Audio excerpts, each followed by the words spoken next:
Welcome to my much awaited, I hope, unboxing and first look at the Surface from Microsoft. This is a 10.6-inch tablet and represents Microsoft's first foray into their own branded hardware. So I actually went to the Microsoft store and bought this today. If you follow me on Twitter, then you already know that.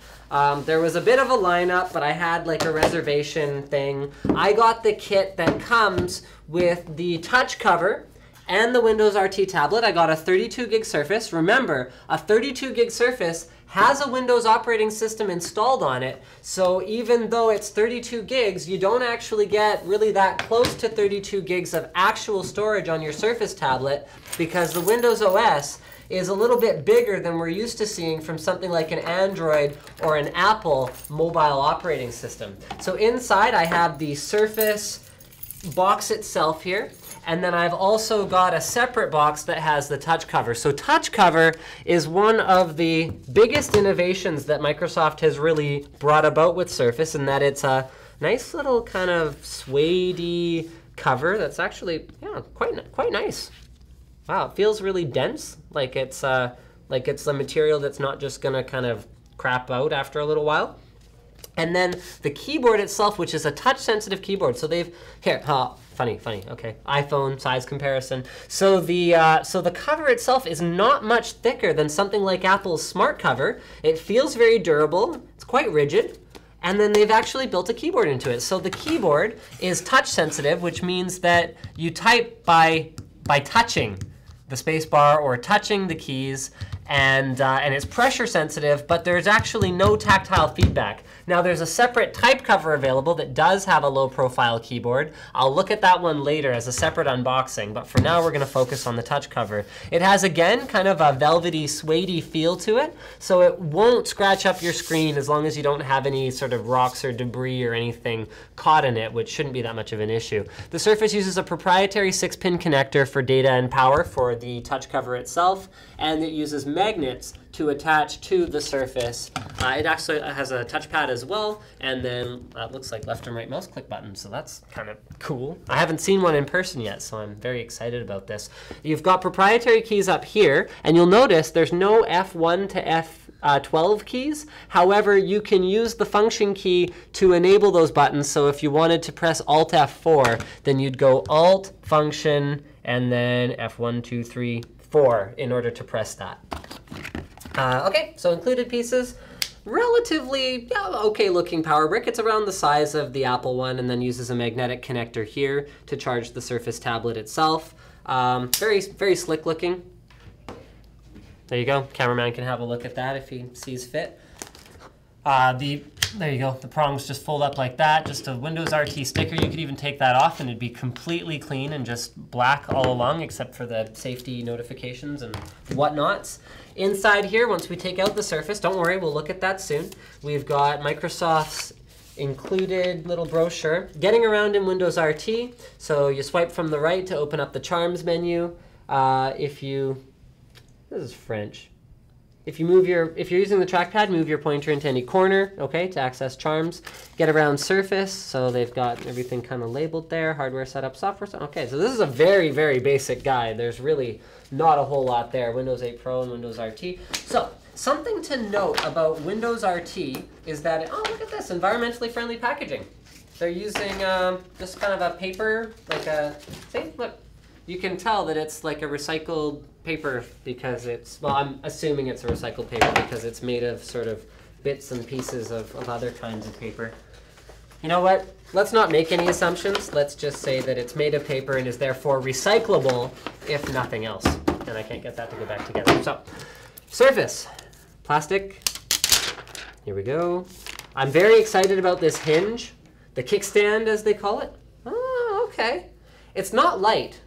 Actually, it's not light, but Microsoft spent a lot of time optimizing the weight distribution inside the Surface to make it so that however you're holding it, it should be comfortable and it should feel similar regardless of which side you're holding it from. So the idea is that even though the weight is a little bit on the heavier side for a tablet, it's not like a Galaxy Tab 10.1 or even the Asus Vivo Tab, which is very light, also a Windows RT device, it feels okay to hold. I also like the squared corners. These are 22-degree angled edges all around the entire outside of the tablet. Rounded corners are nice in theory. However, you can slip off them. And this has a bit of a catch to it. So you can see it's not quite just rounded and smooth, but you can actually hold on to it okay. So I like that so far. The kickstand itself, I'm not sure how to operate it yet, but there you go. So you pull it out there, makes that noise, I guess. They apparently spent a lot of time on the noise of the kickstand. And when you close it, they're comparing it to a luxury car door closing. I'm not quite sure I'd make that comparison, but I do like the way it slows down before it hits it so that it doesn't close too hard. Very nice. Yes, so the reason for the 22-degree edges here is so that it'll actually sit flush when you have the kickstand out and when you're using it. It's nice to have this integrated as opposed to being part of the smart cover. If you guys have a smart cover or a similar type cover for your iPad, I have a smart cover clone, and what I don't like about it is that it has over time become far less rigid, so it's much harder to prop the device up on the smart cover, whereas something like a kickstand I don't think has the potential to ever really become rigid. You can see the, actually you can see the design that goes into these hinges. It's got 1, 2, 3 hinges here that are all look very, very robust. I'm just going to angle this towards the light a little bit more so you can see in there, I hope. Okay. All right. There's the connector down here. Okay, yeah, so let's do the physical tour. There's your charging spot. USB port. That is a USB port, like U with an S and a B, and you can plug in pretty much whatever you want as long as there's driver support. So things like printers are going to be quite limited at the beginning. However, any kind of input devices, keyboards, mice, webcams potentially, again, it'll come down to support, should work in this USB port. Right there we've got what appears to be micro HDMI out, speaker here, and a speaker here. Yes, stereo speakers. Take that, Apple. And not positioned such that they'll be covered when you're operating the tablet. The tablet is clearly meant to be used in a horizontal landscape orientation. So there's your light sensor, there's your webcam, there's something, I don't know what that is. And then the Windows button is right here. So if you use it like this, it'll be kind of weird if you're using like a Skype video chat or anything like that. Power buttons here. And I'm afraid I don't actually quite know what these are, so we'll have to, haha. Oh, it doesn't even say. Look at that. It doesn't actually point at the speakers on this thing. So there you go. I'm gonna assume there are more. Check this out though. So the rear-facing camera is actually oriented a little bit strangely. If you can't see, then sorry. But it's also oriented 22 degrees off. So what that means is if you pull the kickstand out, and place the Surface down on something, that camera will be looking out level now, which means that if you're walking around sort of, you know, using it as a camera, in order to take a picture straight ahead of you, you wouldn't hold it out like this. Instead, you'd hold it more like this. So you're looking down at it so that it'll take a level picture.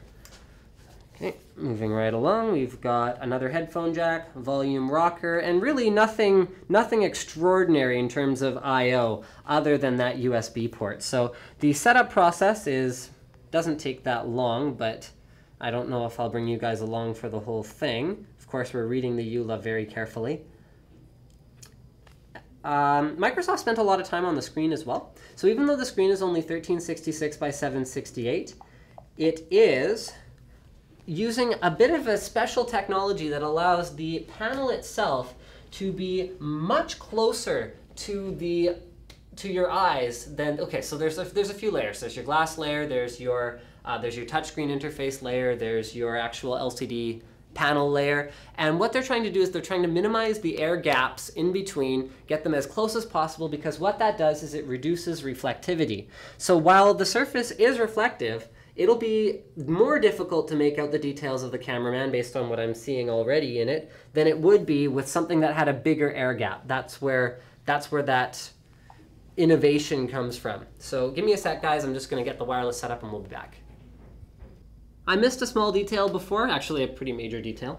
The micro SDXC port is here under the kickstand. So not around the edge. It's something you'll never see once you put it in there. It'll be completely covered just like that. I wonder if you can pry the kickstand up without, oh yeah, you can. That's not actually too difficult. So I want to show you guys how the touch cover attaches. So cameraman actually did this when we were off camera, so I don't, oh, okay, wow. Okay, so it actually aligns itself pretty easily, even though, see, you can see the orientation is not even close. And it just kind of jiggers itself correctly without any difficulty. Now, you've seen people doing this on the internet, but I'm actually going to do it live here for you guys just to show that it's not going anywhere. Now, cameraman's take on this form factor, and we're going to do the iPhone comparison again, that's how thick it is, with the touch cover, is that it's bulky. To which I would reply, okay, yes, it is bulky compared to your iPad 2 or your iPad 3 because it is a slimmer device, and this does weigh more. The touch cover, what I didn't realize about it is I was kind of going, yeah, it's really thin, it's really thin. It does weigh more than, you know, most tablet covers will. But if you compare this not to a tablet but to a notebook, because remember, this device is actually capable of being a productivity tool, unlike most notebooks which aren't even close to that, because of the fact that it does have a notebook ready resolution of 1366 by 768. You can attach a full keyboard to it, and it does have Microsoft Office. That, to me, makes a very big difference. Now, this is my very first time with the touch cover. I'm going to fire up Word, and there's been a lot of talk about how does the touch cover compare to typing on a real keyboard. So let's go with, no, that's not what I meant to say. Hello, world. This is me. Whoop, okay, I missed one. This is my first attempt on the touch cover. I think I'm, okay, missed an M. Doing pretty well. So is it perfect? No, but there are bumps here. Well, they're not bumps, they're actually gaps in the letters that will give you some idea. If you just kind of go like this, it's not going to detect any button presses because it's pressure sensitive. So the pressure, whoops, that was just a typo. Sensitive touch cover may take some getting used to. Very responsive though. So there's no delay, there's no lag, there's no weirdness that's been associated with some Bluetooth keyboards in the past. The touchpad's not bad. I wish it was a little bit bigger, but there's only so much you can do. Accuracy when you're moving really, really slowly, I'd say is not as good as I'd like. You can see it kind of drifting a little bit there. And I don't know what they can do about that because of sort of the fuzzy felt kind of material that they're using. I don't know how you maintain that kind of accuracy without a more smooth surface to use. So Metro UI, start button will do that. In theory. Will it? What are we doing here? Start button. There we go. What does that one do? Okay. Well, that one does it. The modern UI. So what apps can you use on this thing?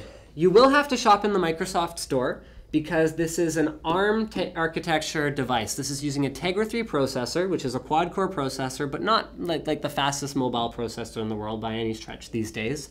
What that means is there's no backwards compatibility with your normal Windows devices. Surface Pro is coming, and Surface Pro will be an x86 device, which means you can install anything you want. In this one, the desktop is, whoops, that's weather.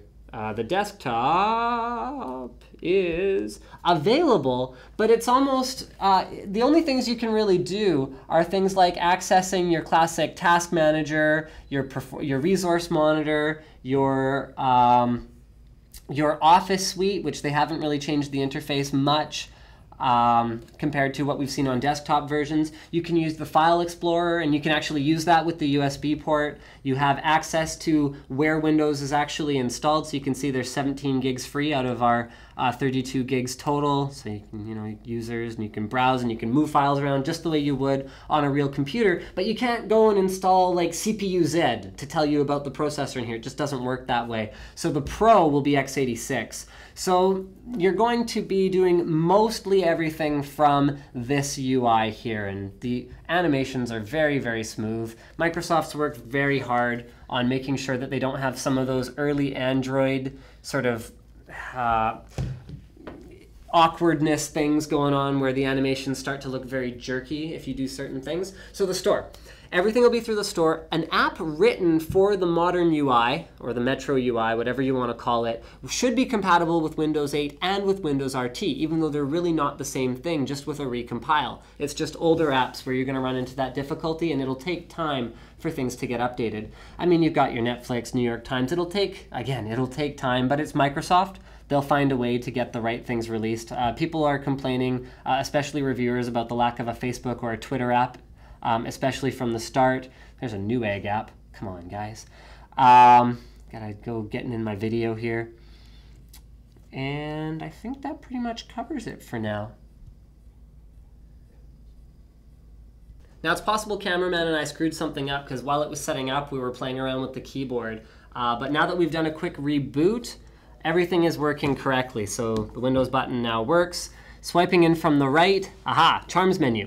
So that is where you'll access your search, although it's totally unnecessary to do that because you can just type Control Panel and you don't even have to open up the search in order to search for something, which I think is fantastic. Sharing is going to be, well, for sharing things, nothing can be shared from the desktop. It's contextual. Let's go back to the Metro, modern UI. Settings. So these are really smart, the way they've got this implemented. I love the way that they've done volume and power, where it actually just readjusts where it is to where you left it off, and then you can go up or down from there. Same thing with screen brightness. So you can always access settings like screen brightness without digging through your menus. If you're someone like me who's constantly tinkering with screen brightness, you're going to appreciate stuff like this as you move from, darker rooms to brighter rooms or whatever else the case may be. Swiping from the bottom and from the top are things that are going to be specific to given applications. So here we're in Internet Explorer 10. You can change a lot of settings in IE 10 through the modern UI. Well, actually, you can't really change any settings in IE 10 through the modern UI. See? There's a few internet options here, but most of them are going to be changed, anything more advanced, from the desktop Internet Explorer, and you can use this one if you prefer. Remember, this is Internet Explorer 10. Fully flash enabled, unlike other mobile platforms now. So that's something that may matter to certain people like me, for example. So let's go back to our modern UI. So let's go ahead and open a couple things open a new tab, hold it down, open a new, whoops, copy link. Nope, I pressed the wrong thing. Open link in new tab. So we've got a few tabs. This is how it's handling tabbed browsing. You scroll down from the top and then you navigate to whichever one that you want. You've got a nice little preview there. You can also add tabs this way and then just key in manually what you want. So for example, ponies.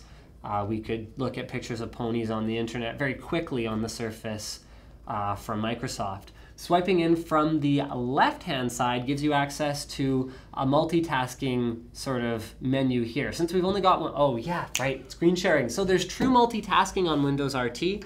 You could have like Skype running here with a video preview. You could have a Messenger application. You can have anything you want actually running from either side. Actually, I don't know. I don't remember how you do it this way. No, that's not right. Wow. How do I do that? Ah, here. Okay, so here's task switching. Give me a sec. I'll figure out how that works. Give me one moment. So let's fire up the Maps app, and it'll just use GPS to zone in on wherever we happen to be. I've seen a lot of complaints about application loading time. For me, I'm still using an iPhone 4, so it doesn't bother me that much, but that's where we are. If you want to search for something nearby, then you can just kind of go McDonald's, and in theory, really, no results were found for my search?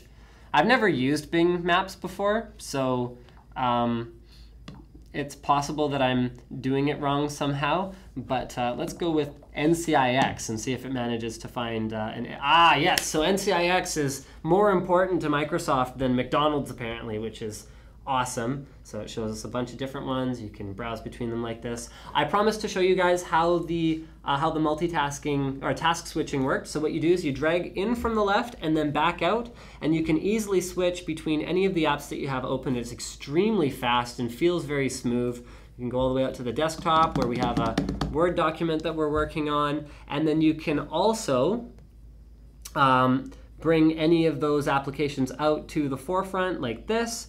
And then you can also pin them to the side just like that. So that's how that whole thing works. So we're playing back Big Buck Bunny in 1080p. And the realization, we figured out how to put tasks over here as well, is that it is a little bit on the well, it's not a little bit choppy, it is choppy. It's not quite able to do that yet. This is using the, is this using the modern browser? Yeah, modern browser versus the desktop version browser. However, it's watchable. It's certainly watchable. I do want to show you guys how to do this though. So if you wanted to move, let's say, okay, so there, I think you guys get the point. So we've got our Photos app open, and if we wanted our Photos app on the right-hand side, we open that first, then we take Maps, and we don't do that. We go to our Photos app. Sorry, I'm still getting used to it. This is literally my first time sitting down with this. Then we take Maps, and we bring it out here. Then we go like this. Now we can see our wonderful photos, which we haven't added any of here, while we use the Maps app in the foreground, and you can switch them back and forth like that, or even swipe the whole thing away. If you want to close an app, you just take it and drag it all the way down to the bottom, and it will be closed, so it's not using up any resources. However, you do have 2 gigs of RAM, so unless you're running heavy-duty applications, you shouldn't run up against that too often, because you'll be CPU limited in more cases than not, compared to being RAM limited.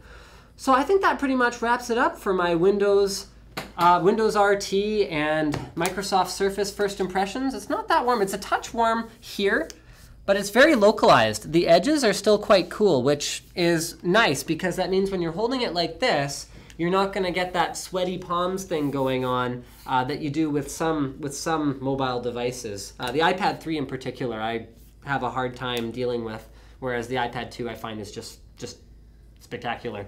So what's the point of all this? To me, this isn't a tablet so much as it is a laptop replacement, and it's not quite a laptop replacement because you can't do the same kind of serious work on this that you can on a laptop. So we're at kind of this this point of either convergence or divergence, depending on how you want to look at it, where these kinds of devices where you can use the touchscreen to interact here, you can use the mouse and the keyboard to interact here, are not going away. This is here to stay, and I really like the usage model. I'm just not quite sure where it fits in with this whole RT ARM-powered thing, and I'm really excited to check out Surface Pro, which is coming soon. Thank you for checking out this unboxing and first look on Linus Tech Tips, and don't forget to subscribe.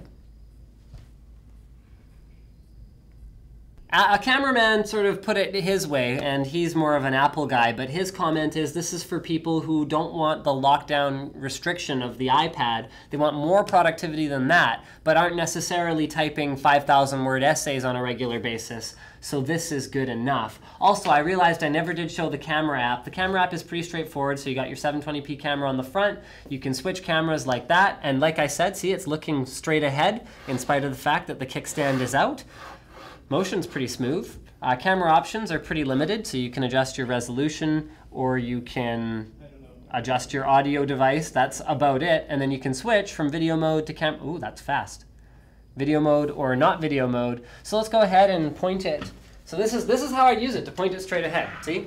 Which is actually kind of nice as long as you're filming at this level. But if you were like trying to see over a crowd at a concert or something with your tablet and take a video, I mean, people who take video on their tablets in public though. No offense, but yeah, I mean, if you were trying to do that, then it'd be kind of awkward. But here, let's go ahead and we'll look at this plant. Not super highlight sort of scenario here, but we can go ahead and you just touch the screen in order to take a picture. And what I meant to do was take a video, so we can capture video of this. Frame rate's not particularly high, but there's, ooh, the plant. And there's the bottom of the plant. And we can stop it just like that. There's not really a delay though. That's kind of nice. So let's see how fast the shutter is. Here, let's take a picture of some cars. That's nice. So then we go ahead and go back to the main thing, and then we can open our, whoopsie daisies, that's not what I was looking for. I need that, sorry, like I said, still getting used to it, guys. And then I'm looking for the Photos app, which I have now lost. Well, yeah, there it is. It's right in the middle of like everything. Pictures library now has all the pictures I took. There you go, camera roll. Just like that. There's the video. Okay, let's see if playback's like on that. What I meant to do was take a video. So there you go. Capture video of this. Frame rate's not particularly high, but there's, Okay, we're done for real this time. Don't forget to subscribe to Linus Tech Tips and my luxury car audio. I'm still sick. I'm still a little like, not quite, car door tablet that I got going on here.